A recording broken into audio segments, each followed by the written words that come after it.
She thought it was just another lonely evening at a cafe, her son coloring quietly, her mind weighed down by eviction notices and rejection emails.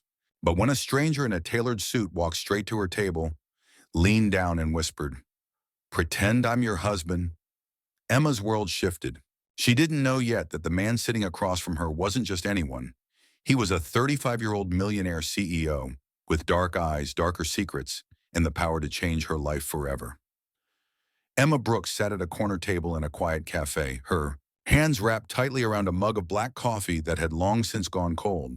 The steam had vanished, but she kept holding it anyway, as if its weight could anchor her against the storm brewing in her life. On the table lay a crumpled piece of paper, the eviction notice she had received that morning. 30 days. 30 days before she and her son would have nowhere to go. Across from her, perched on a chair too tall for his legs, 5-year-old Noah swung his feet back and forth, humming softly as he colored in a picture of a house. His crayon strokes were uneven, his concentration absolute. In the little drawing, he had sketched a yellow house with two figures inside, a woman with long hair and a boy holding her hand. There was no third figure, no father. Emma's chest tightened as she looked at it, but she didn't say a word. "Mom?" Noah asked suddenly without looking up from his paper. "Will we have a new home soon?" His tone was innocent, curious, but the question cut her deeper than he could understand. "Yes, sweetheart," she whispered, forcing a steady voice. "We will." The cafe's door chimed as someone walked in. Emma didn't notice at first, lost in her thoughts. She was thinking about the job interview she'd failed 2 days earlier, how the hiring manager's polite smile had faded the moment she mentioned being a single mother. She remembered the way his eyes slid to the resume, then to her before he gently said, "This position requires someone fully flexible. We wish you luck." It wasn't the first rejection. It wouldn't be the last. But then the air shifted. A presence entered the room carrying the weight of quiet authority. Emma looked up. A man had walked in, tall and broad-shouldered, with dark hair neatly combed back and warm brown eyes that seemed to notice everything. His navy blue suit was cut so precisely it looked like it had been tailored just for him, and his polished shoes clicked softly against the floor as he moved. He glanced around the cafe once before his eyes landed on her. Emma's breath caught. There was something intentional in the way he looked at her, something that made her feel as though he had already chosen this exact moment. He walked straight toward her table without hesitation. "Sorry I'm late," he said smoothly as he reached her, his voice calm and steady, yet commanding in a way that made heads turn. "Traffic was worse than usual." Emma blinked, confused. "Excuse me," she stammered. The man leaned slightly closer, lowering his voice just for her. "My name is Lucas Reed. I need you to trust me for just a minute. Your ex is about to walk in through that door. I saw him outside. If you'd rather I leave, I'll go now. But if I stay, let me play the part. Your husband." Her pulse spiked. "What? That's—" Before she could finish, the door chimed again, and there he was, her ex. That familiar swagger, that smirk she knew too well, the shadow of trouble written all over his face. Noah froze, pressing his crayon tightly against the page, his little shoulders tense. Emma's stomach turned cold. Lucas placed his hand lightly on the back of Emma's chair, not possessive, not invasive, just enough to draw a boundary. His eyes never left hers as though asking silently, "Do you want me here?" "Em," her ex drawled, loud enough for the whole cafe to hear. "Did you miss me?" Emma swallowed hard, her lips parting, but before she could answer, Lucas spoke, calm, unwavering. "We're having lunch as a family. Is there something urgent?" The smirk faded from her ex's face as he looked at Lucas properly for the first time. His eyes traveled over the expensive suit, the confidence radiating off him. A flicker of unease passed across his features. He scoffed, trying to cover it. "Sit with the president if you want, Em. I'll be back." With that, he turned sharply and stormed out, the cafe door slamming behind him. Emma exhaled shakily, realizing she had been gripping the edge of the table so hard her knuckles were white.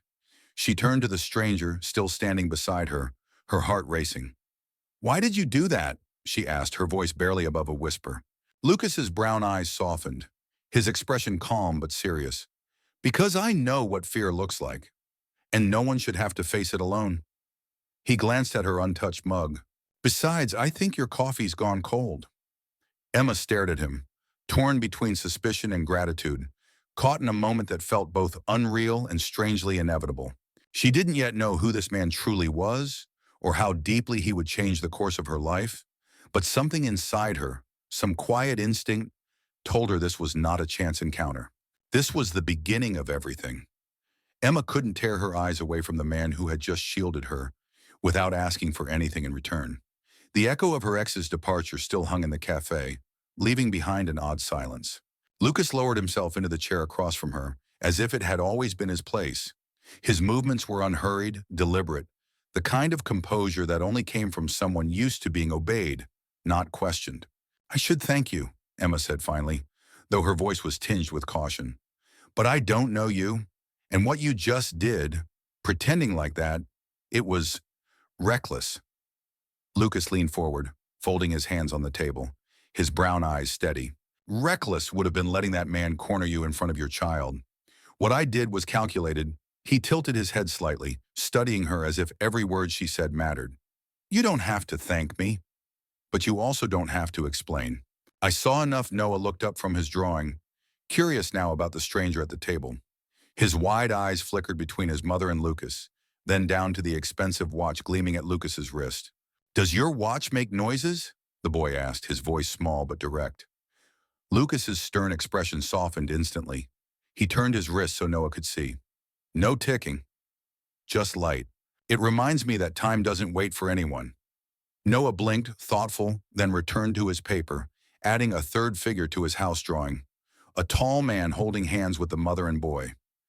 Emma saw it and felt her throat tighten. She looked quickly away, afraid of what Lucas might notice in her expression. "I don't know what you expect from this," she said quietly, "but I don't need charity.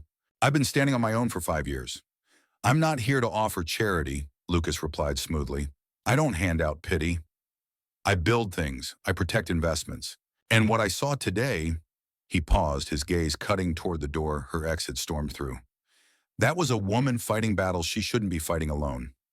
I respect that, but I also don't like wasted potential." Emma frowned. "Wasted potential?" Lucas reached into his jacket pocket and pulled out a sleek black card, placing it carefully on the table between them. Embossed letters glinted under the cafe's dim light. Reed Systems. Emma recognized the name instantly. It was one of the biggest tech companies in the city. She had applied there months ago, but her resume had been buried without even an interview. "I run a company," Lucas said, his tone matter-of-fact. "And right now I run a program for professionals returning to the workforce. Flexible hours, remote options, on-site childcare." He tapped the card once. "It's called the Second Step Initiative, designed for people exactly like you. You want work that matters, a place where you're valued for what you can do, not punished for who you are outside the office. This is your chance." Emma stiffened. "Why are you offering this to me? You don't even know me." Lucas's expression darkened, just slightly. "Because I know the system. My mother was a nurse, brilliant, disciplined, capable. But every promotion slipped through her hands the moment her supervisors found out she had a child at home. She worked herself raw, and they still shut her out. She died with more talent than most executives ever dreamed of, but she never got the chance to use it. I swore I'd never let that kind of injustice pass unnoticed again." The rawness in his voice startled her.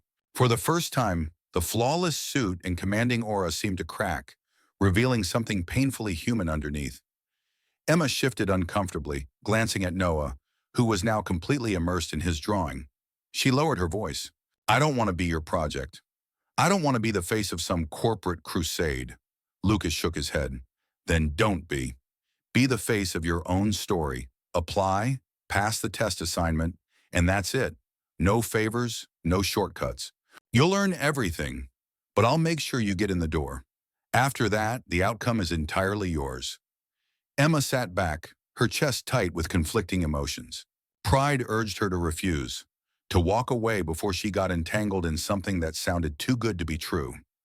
But another voice, quieter and harder to ignore, whispered of hope, of a door finally open after so many had slammed shut. She picked up the card, her fingers brushing the raised letters. "And if I fail?" she asked. Then you fail, Lucas said simply. But at least it'll be because of your work, not your circumstances. Isn't that all you've wanted? Emma didn't answer right away. She stared down at Noah's drawing again. The three figures standing together in front of their bright yellow house. Something stirred in her, a dangerous thing she had tried to bury for years. The feeling that maybe, just maybe, the story wasn't over yet. Lucas rose from his chair, straightening his jacket. Think about it. If you're ready, the door's open. If you're not, I'll disappear as quickly as I came. He gave her one last look, steady, unwavering, almost protective, and then walked out, leaving behind the faint scent of cologne and a card that seemed to glow like a promise on the table. Emma stared after him long after the doorbell chimed shut, her mind racing. She didn't know whether to be furious, grateful, or terrified. All she knew was that her world, once small and suffocating, had just shifted in ways she couldn't yet understand. And Noah, as if sensing the weight of the moment, looked up from his paper and whispered, "Mom, I think the tall man belongs in our house too." Emma sat at her kitchen table long past midnight, the only light in the room coming from the flickering glow of her laptop screen. Papers were scattered everywhere, scribbled notes, spreadsheets, resumes she had printed and abandoned months ago. At the center of it all was the black card Lucas Reed had left on the cafe table, its sharp corners pressed into her palm each time she picked it up, as though daring her to make a choice. For 2 nights she ignored it. Pride, stubborn and fierce, told her that accepting help, even the kind disguised as opportunity, meant weakness. But every time she tucked Noah into bed and looked around their cramped one-bedroom apartment, with peeling paint and rent overdue, that pride felt smaller, thinner, almost selfish. She wanted more for him than survival. She wanted stability, dignity, a future. On the third morning, she opened her laptop and typed in the address on the card. A sleek web portal appeared with the Reed Systems logo. "Second Step Initiative, Applicant Portal," the banner read. Her heart thudded as she clicked Apply. The assignment appeared instantly. Design a prototype dashboard that identifies early signals of customer churn and presents them in a simple visual format. 1 week. Submit electronically, Emma exhaled, both relieved and terrified. This wasn't charity. This was a test. The week that followed was brutal. She worked after Noah fell asleep, typing with aching fingers while the city hummed beyond their window. She woke before dawn to recheck formulas, feeding Noah breakfast while running code in the background. Her dining table turned into a command center. Sticky notes plastered with keywords, graphs half-drawn, colored pencils and toy cars shoved aside to make room for charts. It wasn't just about numbers. To Emma, the data spoke like a language she hadn't heard in too long. Subtle drops in login frequency, pauses in checkout flow, sudden bursts of support tickets. These weren't just metrics. They were warnings, tremors before a quake. She decided to build what she called seismograph, a tool that didn't just describe churn after it happened, but predicted the cracks before the collapse. But doubt was a constant companion. On the 5th night, when the code threw up an error she couldn't resolve, she pushed back from the table, burying her face in her hands. Tears stung her eyes. "I can't do this," she whispered into the silence. From the bedroom, Noah stirred in his sleep. She crept in to check on him, brushing his hair back from his forehead. He clutched his stuffed bear, his small breaths steady. The sight calmed her, trembling. "I have to," she corrected herself. The next morning, she found an email waiting in her inbox. It wasn't from HR, it was from Lucas. No subject line, just a single line of text. "Data is a puzzle, not a wall. You'll see the pattern. Trust yourself." She stared at the words for a long time. Somehow he knew. Somehow he had guessed exactly where she was breaking.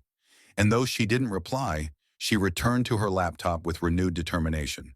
By Sunday night, she had it. The dashboard gleamed with crisp lines and bright signals, the graphs pulsing with clarity. The seismograph was alive. She sat back, exhausted but proud, whispering to herself, "This is it." This is more than enough. Monday morning came too quickly. Emma braided her hair carefully, pulled on her best blazer, the one she had saved for interviews that never led anywhere, and slipped her laptop into her worn bag. She dressed Noah in his favorite striped shirt and kissed his cheek. "Today's important," she told him, more to herself than to him. When they walked into Reed Systems headquarters, Emma froze in the lobby. The space was vast, flooded with light, and buzzing with purposeful energy. But what caught her off guard wasn't the glass walls or the modern art. It was the room off to the side, visible through a wide pane of glass. A children's room. Bright rugs, shelves of books, bins of toys, and above the doorway, in polished letters, "Kid Room." Noah gasped, tugging her sleeve. "Mom!" "Look," a caregiver greeted them warmly, crouching to Noah's level. "You must be Noah. We've got blocks and puzzles waiting. Want to come see?" Emma's throat tightened. She knelt to Noah's eye level, smoothing his hair. "I'll be right next door. Just have fun, okay?" He grinned, already racing toward the tower of blocks in the corner. Emma straightened her shoulders and walked toward the conference room. Her palms were damp, her heartbeat uneven. Inside, a panel of executives sat waiting. At the end of the table stood Lucas, his gaze steady, his presence grounding her instantly. He gave her a small nod. Not encouragement, not pity, just acknowledgement. She connected her laptop to the projector. The screen filled with her dashboard. 10 minutes. That's all she had. She spoke clearly, steadily, walking them through the logic, the patterns, the predictive curves. The numbers were solid. The design was clean. When the final graph appeared, showing a measurable reduction in churn from her test set, the room went utterly silent. Emma let the silence linger before finishing. 14% reduction. Not because of chance, not because of guesswork. Because the signs are there, if you know how to listen. Her hands trembled as she closed her laptop. She braced herself for skepticism, for dismissal, for the same rejection she had heard so many times before. But Lucas broke the silence first. He spoke with quiet certainty, his words cutting through the tension like a blade. "It's not just good," he said. "It's exactly what we need." For the first time in years, Emma felt something swell in her chest that she hadn't dared to feel. The beginning of hope. Emma closed her eyes, her hand tightening around the card. For the first time in years, she wasn't sure if she was ready for what came next, but she knew she couldn't turn away. Emma walked out of the conference room that morning with her knees weak and her mind racing. The panel had said little, but she had seen it. Their pens stopped tapping, their eyes fixed on the dashboard. Their silence waited not with dismissal but with calculation. And Lucas's words, so certain, so unshakable, still echoed inside her. Exactly what we need. For the first time in years, she didn't feel invisible. She felt seen. She felt valid. But the world outside those glass walls had other plans. By the next morning, Emma's phone began to vibrate nonstop. Notifications filled her screen. Articles, anonymous posts, social media chatter. Headlines blared across blogs and industry feeds. Millionaire CEO exploits, single mother for PR stunt, kids corner or corporate circus. Anonymous insider, read systems program just for optics. Emma scrolled until her chest grew tight. They had twisted her story into a weapon against her, reducing her late nights, her sacrifice, her very survival to a clickbait spectacle. By the time she dropped Noah off at kindergarten, she could barely look other parents in the eye. Terrified they had read the stories. She rushed home and sat at the kitchen table, her coffee untouched, staring blankly at the cracked screen of her phone. Her fingers hovered over the power button, itching to shut the world out. That was when her phone rang. The caller ID flashing Lucas Reed. She hesitated, then answered. His voice was calm, clipped, but carrying the undertone of steel. "Emma, 4 o'clock, company-wide meeting. I'll handle it." She wanted to ask him how, wanted to beg him to keep her name out of it, but the steadiness in his tone made her stop. Instead, she whispered, "All right." When the time came, Emma found herself standing at the back of the massive glass auditorium inside Reed Systems headquarters. Rows of employees filled the space, their murmurs low and uneasy. Reporters clustered near the doors, waiting for something they could tear apart. Emma clutched her hands together, her nails digging into her palms, trying to steady her breathing. Lucas walked onto the stage alone. No teleprompter, no grand introduction, just a folded sheet of paper in his hand. He stood there for a moment, surveying the crowd, letting the silence stretch until it felt like the whole building was holding its breath. Then he spoke. "I grew up with a mother who worked 2 jobs, he began, his voice even but carrying to the farthest corner of the room. I watched her sit in interview after interview, only to be dismissed the second someone found out she had a child. Not because she wasn't qualified, not because she wasn't brilliant, because they believed parenthood was a liability. He paused, his gaze sweeping across the rows of employees. That isn't reality. That's bias. And bias has no place here. Emma felt her throat tighten. She glanced around, watching the ripple of silence move through the crowd. Employees shifted in their seats, some nodding subtly, others simply listening, caught in the weight of his words. This is not a publicity stunt, Lucas continued, his tone sharpening. This is personal. I refuse to run a company that slams doors in the faces of people whose only flaw is that they're raising children while building careers. That isn't weakness, that is strength. And today we are changing how we work. Not for the press, not for optics. For principle, he unfolded the paper in his hand. Effective immediately. Flexible schedules are standard, not optional. Reimbursements for childcare expenses will be provided. And any rejection based solely on parental status will not only violate company policy, it will be grounds for termination. His eyes narrowed slightly. Let me be perfectly clear. If you believe talent should be measured by availability rather than ability, Reed Systems is not your home. The room stirred, a current of surprise and something else. Hope, maybe, or defiance. Lucas pressed on. Beyond that, today we launch the Chance Fund, $10 million dedicated to supporting parents re-entering the workforce. This is not charity. This is investment.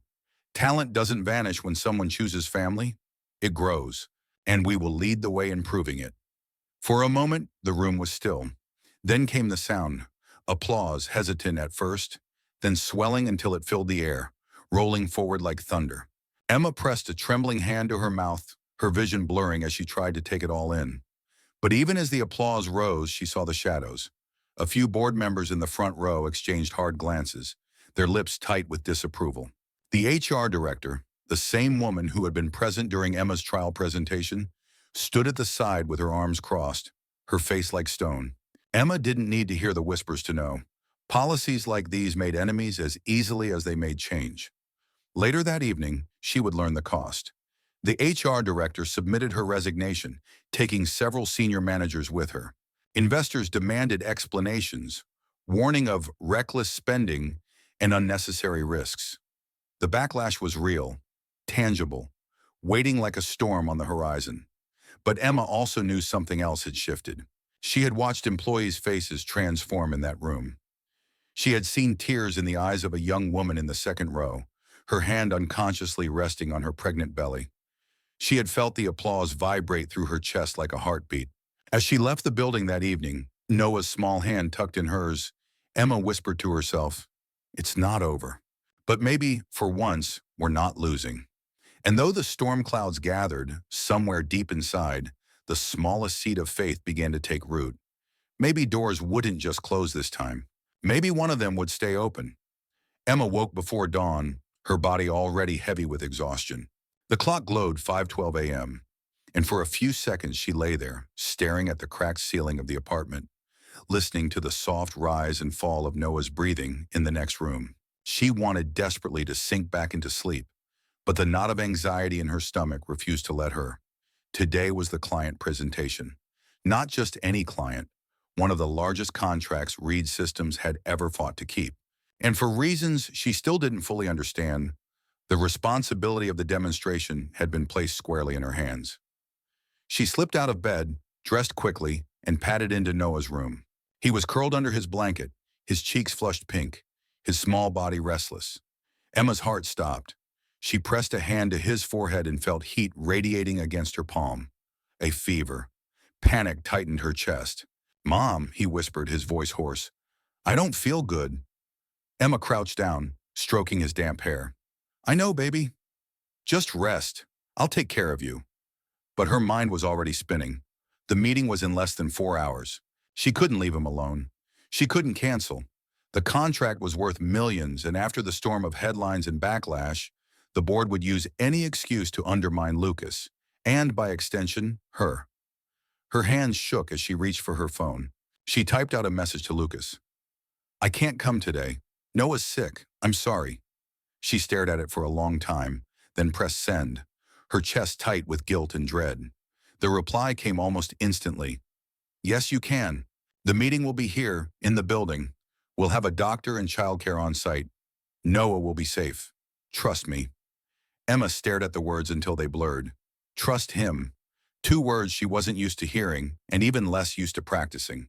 But something inside her, the same quiet voice that had told her to open the door to Reed Systems weeks ago, said she had to try. 3 hours later, she walked into headquarters with Noah in her arms, his head resting against her shoulder. The receptionist greeted her by name and guided her to a small, softly lit room just off the lobby.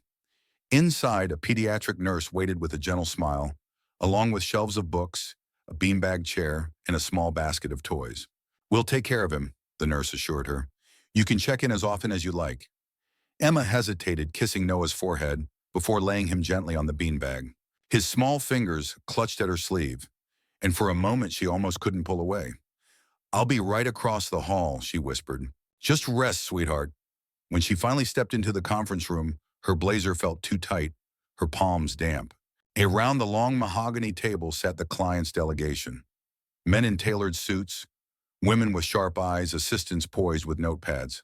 Their expressions were unreadable, but the air crackled with expectation. Lucas stood near the back wall, his arms crossed, his gaze fixed firmly on her.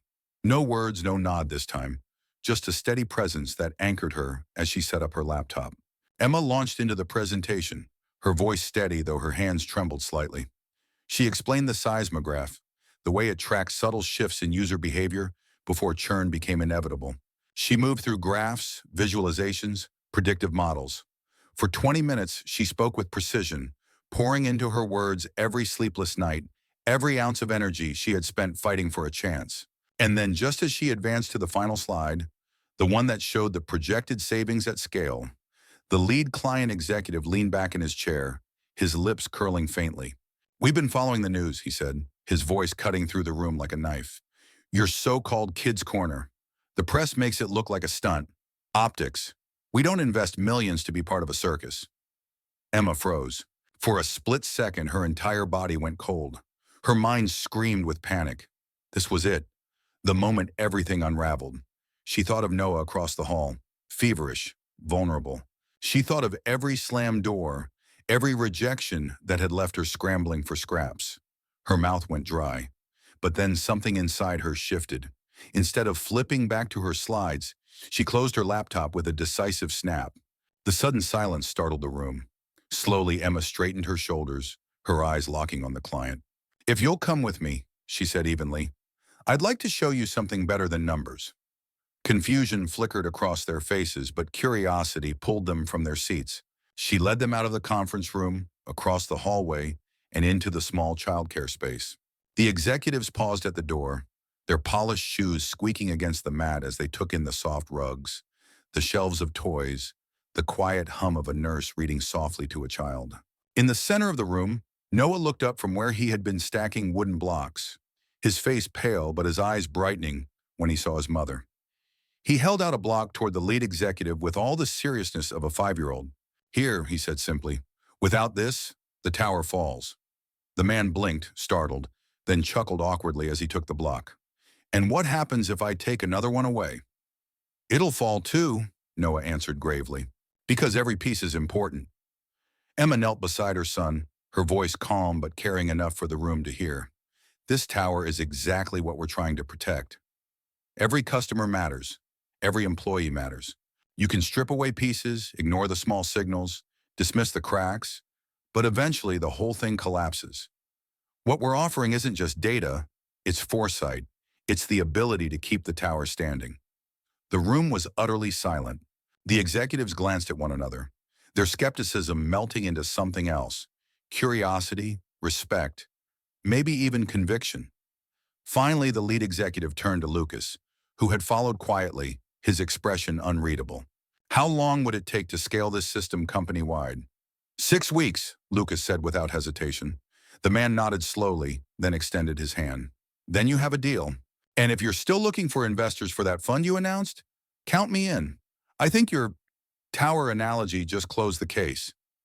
Relief surged through Emma so suddenly her knees nearly buckled. She blinked back tears as she shook hands, then looked down at Noah, who grinned up at her weakly, proud of his role. Later that night, Emma would learn that one of the employees had filmed the moment on their phone. Not the slides, not the graphs, just the quiet exchange between a little boy with fever-bright eyes and a room full of executives. By the next morning, the video would be everywhere, viewed by millions, praised not as a stunt, but as a reminder of something so obvious it felt revolutionary. People are not expendable. For now, though, Emma knelt and kissed her son's head, whispering into his hair, "You did it, Noah." We both did. And for the first time in years, she believed it. The video spread faster than anyone could have predicted. By morning, it had been clipped, shared, and reposted across every platform imaginable. Millions of views, thousands of comments. Strangers wrote about how a sick little boy had explained the meaning of stability better than any corporate deck ever could. Headlines screamed about the tower that changed the meeting.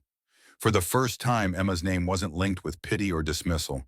It was tied to something powerful, hopeful. But with the spotlight came shadows.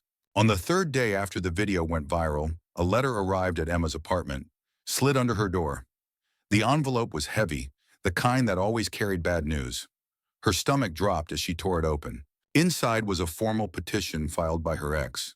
His lawyer was demanding a custody review, claiming she had exposed their son to unstable environments and inappropriate influences. The words burned as she read them.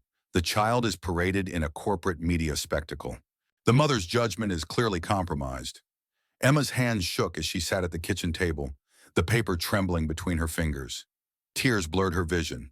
She felt trapped in the same nightmare loop, every step forward dragged back by chains from her past. She wanted to scream, but Noah padded into the room, rubbing his eyes, clutching his stuffed bear. She shoved the letter beneath a stack of papers, forcing a smile. "Morning, love. Pancakes today." Her voice was steady, but inside she was breaking. That evening, she met with Lucas in his office. The floor-to-ceiling windows overlooked the city, glowing with neon against the night. Emma dropped the letter onto his desk. "He's trying to take Noah," she said, her voice raw. Lucas read the document in silence, his jaw tightening. "He won't succeed. I'll hire the best attorneys. This will be over before it begins." Emma shook her head fiercely. "No, this isn't your battle. This isn't something you can fix by throwing money at it. If I let you fight this for me, he'll use that against me. Say I'm dependent, incapable, that I can't stand on my own." Her eyes burned with unshed tears. "I need to win this myself. I need to prove, to a court, to him, to myself, that I am enough for my son." For a long moment, Lucas just looked at her, his brown eyes searching her face. Finally, he nodded, his voice softer, but no less certain. "Then you'll win. And I'll stand beside you every step, even if you never call my name in the courtroom." The custody hearing came 2 weeks later. Emma stood in front of the judge in a crisp blazer, her heart hammering, palms slick with sweat. Her ex sat on the opposite side, his smirk firmly in place, his lawyer spitting words like poison. Unstable, exploited, incapable of providing structure. Each word felt like a knife aimed not just at her, but at Noah's entire world. When it was her turn to speak, Emma rose, her knees trembling. "Your Honor," she began, her voice shaking, "I am a single mother. I have been since the day my son was born. I've been told time and again that it makes me less of an employee, less of a candidate, less of a person worth investment. But I've built a life for my son with what little I had. And now I have a job where I'm valued for what I can do, not penalized for who I am. Reed Systems provides flexible hours, medical support, even childcare on site. My son is safe, loved, and thriving. I may not be wealthy, but I am stable. And more than anything, I am present." She handed over documentation, Noah's attendance records, medical checkups, proof of her employment and salary. Each piece of paper felt like a shield she had forged with her own blood and sweat. The judge studied the documents, then looked directly at her. Silence filled the courtroom, stretching until Emma thought she might collapse. Finally, the judge spoke. "I see a parent who has done everything within her power to provide safety and consistency.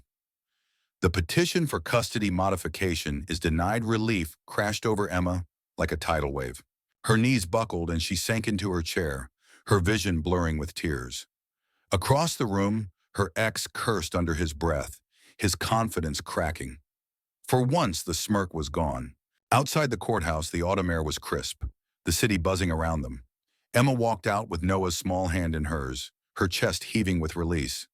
Lucas was waiting at the bottom of the steps, leaning against his car. He didn't move toward her, didn't try to take her triumph away. He simply stood there, steady as ever, his presence saying what his words did not. You did it, on your own.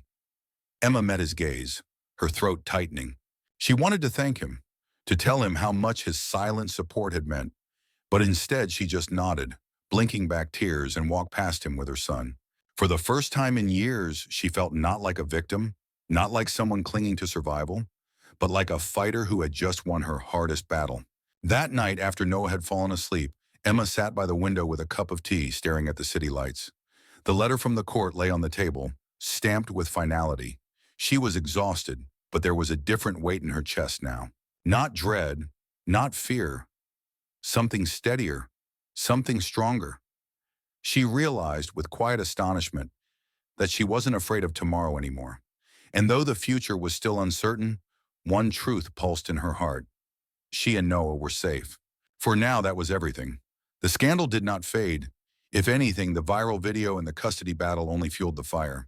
News anchors debated Emma's story as though it were a public property. Is Reed's systems using human struggle for sympathy points? Should CEOS blur the line between personal and professional? Every outlet twisted the narrative to fit their agenda. For Emma, it felt like her life was being dissected under a microscope she had never asked for. Inside Reed's systems, the tension was worse. The board of directors convened emergency meetings, their voices sharp and impatient. Words like reckless spending, bad optics, and unsustainable initiatives echoed through hallways. Numbers were demanded, proof that compassion could justify itself in balance sheets. For the first time, Emma began to wonder if the foundation she had just built might collapse beneath her feet. She watched Lucas from a distance during those days. He seemed unshaken, moving through the office with the same steady stride. But she noticed the wear in his eyes, the late nights, the quiet pauses when he thought no one was watching. He was carrying the weight of every decision, every criticism, and still he refused to bend. When she finally asked him if he was worried, his answer was simple. Only about what happens if we stay silent. The press conference was scheduled for a Friday afternoon. Rumors swirled. Some said he would backtrack. Others predicted he would resign. Emma didn't know what to expect, but she found herself standing in the back of the auditorium again, her heart pounding as reporters filled the seats. The cameras glared like spotlights, waiting to expose cracks. Lucas walked on stage wearing no tie, no carefully rehearsed mask of corporate polish. He held only a small folder, his expression calm but unyielding. He began without preamble. You've all read the headlines, he said, his voice carrying across the room. You've heard the whispers. So let me give you facts. He clicked a remote, and a massive screen behind him lit up with data. Graphs and charts appeared. Customer retention rates, productivity measures, turnover statistics. Lucas gestured toward them, his voice even. Since implementing flexible schedules and support for working parents, our employee turnover has dropped by 23%. Productivity metrics have risen by 14%. Customer churn has decreased by measurable margins thanks to the system you've already heard about. These aren't theories. These are results. The room shifted. Reporters scribbled faster. Board members exchanged startled glances. Lucas leaned forward slightly, his tone sharpening. Humanity is profitable, but even if it wasn't, it would still be non-negotiable. Because a company that sacrifices people for numbers has already failed. I will not run a failing company. Murmurs rippled through the room. Emma felt her chest tighten, her hands trembling. She wanted to shout, to applaud, to cry all at once. He wasn't just defending her. He was defending everyone who had ever been told they didn't belong. And one more thing, Lucas added, his voice quieter now, almost intimate despite the crowd. This isn't about one woman or one child. It's about the system that made their story extraordinary when it should have been ordinary. Every door slammed in their faces was a loss, not just for them, but for every company too blind to see what they were missing. Reed Systems won't repeat that mistake. Not under my watch. The silence that followed was electric. And then, applause. It started hesitantly, a few claps at the back. Then it grew, rolling forward like a wave until the entire auditorium thundered. Some reporters were on their feet. Some employees were wiping their eyes. Emma pressed a hand to her mouth, overwhelmed. But amid the storm of approval, she also saw the shadows again. In the front row, a cluster of board members sat rigid, their expressions carved in stone. Their hands didn't move. Their eyes didn't soften. She understood what it meant. This battle was far from over. Compassion had numbers on its side now, but money and power had ways of twisting even the clearest truths. That evening, back at headquarters, Emma sat in the kid room while Noah stacked blocks, his fever long gone. She watched him place one cube carefully atop another, his little brow furrowed in concentration. When the tower stood tall, he looked up at her and whispered, "Mom, it's still standing." Emma smiled, blinking back tears. "Yes, baby." It is for the first time she felt the weight of what they were part of, not just a fight for a job or for custody or even for one company's policy. It was something larger, something that might ripple outward in ways she couldn't yet imagine. Their story wasn't finished. If anything, it was only beginning. And deep down, despite the risks, despite the battles still waiting, Emma felt something she hadn't dared to claim in years. Pride. Not just in surviving, but in standing, in fighting, in refusing to be silenced. The tower was still standing, and so was she. The offer letter arrived in her inbox late on a Tuesday night. Emma had been helping Noah finish a puzzle at the kitchen table when the notification pinged, and for a moment she didn't dare open it. Her hands trembled as she clicked. The subject line read, "Reed Systems Official Employment Offer." She read it once, twice, 3 times, the words swimming before her eyes. Senior analyst, full benefits, stock options, flexible hours, remote accommodations. It was everything she had been told she would never deserve as a single mother, written in black and white, undeniable. Tears blurred her vision. She closed the laptop quickly before Noah could see, pulling him into her lap, kissing his hair. He laughed, wiggling as she squeezed him tighter than usual. She couldn't find the words to explain. Not yet. All she knew was that something had shifted permanently. For the first time in years, their future felt less like a cliff edge and more like a road. Within weeks, life began to transform in small, astonishing ways. Emma and Noah moved into a modest 2-bedroom apartment near a park. It wasn't luxury, but it was safe, clean, theirs. For the first time, Noah had his own room.